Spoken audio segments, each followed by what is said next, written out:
ശശിയുടെ അടുത്ത് പറഞ്ഞു മരം മുറിക്കാൻ വരാൻ, അങ്ങനെ ഇങ്ങക്ക് ഡബട്ട. മുരളിയുടെ അടുത്ത് പറഞ്ഞു മരം മുറിക്കാൻ വരാൻ, അപ്പോഴും ഇങ്ങക്ക് ഡബട്ട. എന്താ ഈ ഡബട്ട? ഡബട്ട അറിഞ്ഞൂടാ? ഇല്ല. സംശയം. സംശയം. അയ്യോ,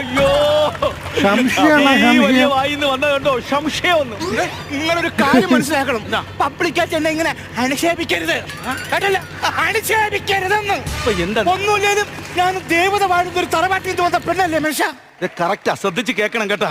ഈ പറഞ്ഞ ദേവതയും ഇവൾ അച്ഛനെയും കൂടി ഇവൾ അമ്മ തമ്പാനൂർ അതിനുശേഷം ഈ ദേവതയെ പിന്നെ കണ്ടിട്ടേ ഇല്ല. ഞാൻ ഒരു കാര്യം പറഞ്ഞുതരാം, കല്യാണത്തിന് ശേഷം നിങ്ങൾ മാത്രമാണ് മനുഷ്യ എന്റെ ഹീറോ. ആ, അതല്ലെങ്കിലും അങ്ങനെ തന്നെ. അതിപ്പോ കുടുംബജീവിതത്തിലായിരുന്നാലും സിനിമയിലായിരുന്നാലും ഹീറോ ഒന്നേ ഉള്ളൂ. വില്ലന്മാരൊന്നോ രണ്ടോ നമുക്ക് സഹിക്കാം. ഒരു പഞ്ചായത്ത് മുഴുവൻ വില്ലന്മാരായി